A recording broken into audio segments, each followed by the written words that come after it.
Hello കൂട്ടുകാരെ, എല്ലാവർക്കും നമസ്കാരം. നമ്മുടെ ഇന്നത്തെ സ്പെഷ്യൽ റെസിപ്പി എന്ന് പറയുന്നത് ക്യാരറ്റ് പടവലങ്ങ മെഴുക്കുവരട്ടിയാണ്. അപ്പോൾ നമ്മൾ ക്യാരറ്റും പടവലങ്ങയും നൈസായിട്ട് വളരെ കനം കുറഞ്ഞ് നീളത്തിൽ അരിഞ്ഞെടുത്തു. നമ്മൾ കടുക് താളിച്ചു, അതിലേക്ക് അരിഞ്ഞു വെച്ചിട്ടുള്ള പടവലങ്ങയും ക്യാരറ്റും കൂടെ ചേർത്ത് കൊടുത്തു.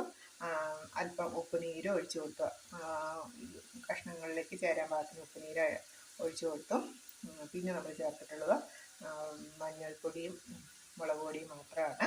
എന്നിട്ട് ഇളക്കി 5 മിനിറ്റ് വേണ്ട, ഒരു 2 മിനിറ്റ് നമ്മൾ അടച്ചു വെച്ച് പിന്നെ വീണ്ടും ഒരു 2 മിനിറ്റ് കഴിഞ്ഞ് നമ്മളൊന്നുകൂടെ അടപ്പ് തുറന്നൊന്നുകൂടെ ഇളക്കി കൊടുത്ത് അടച്ചു വെച്ച്. അപ്പം നമ്മുടെ കറി വളരെ പെട്ടെന്ന് തന്നെ റെഡി ആയിട്ടുണ്ട്. പച്ചക്കറി ആയതുകൊണ്ട് അധികം വേവൊന്നുമില്ലല്ലോ. ക്യാരറ്റും പടവലങ്ങയൊക്കെ വിറ്റാമിൻ എ ധാരാളം അടങ്ങിയിട്ടുള്ള പച്ചക്കറിയാണ്. നമുക്ക് കുട്ടികൾക്കൊക്കെ ടിഫിൻ ബോക്സിൽ നമുക്ക് കറിയായിട്ട് കൊടുത്തുവിടാം. അതുപോലെ തന്നെ മുതിർന്നവർക്കും ടിഫിൻ കൊണ്ടുപോകേണ്ട ലഞ്ച് ബോക്സൊക്കെ കൊണ്ടുപോകുമ്പോൾ നമുക്കൊരു സൈഡ് ഡിഷായിട്ട് നമുക്ക് ഈ തോരൻ കൊടുത്തുവിടാൻ പറ്റും. ഇതിൻ്റെ പ്രത്യേകത വളരെ എളുപ്പത്തിൽ തന്നെ നമുക്ക് തയ്യാറാക്കാം.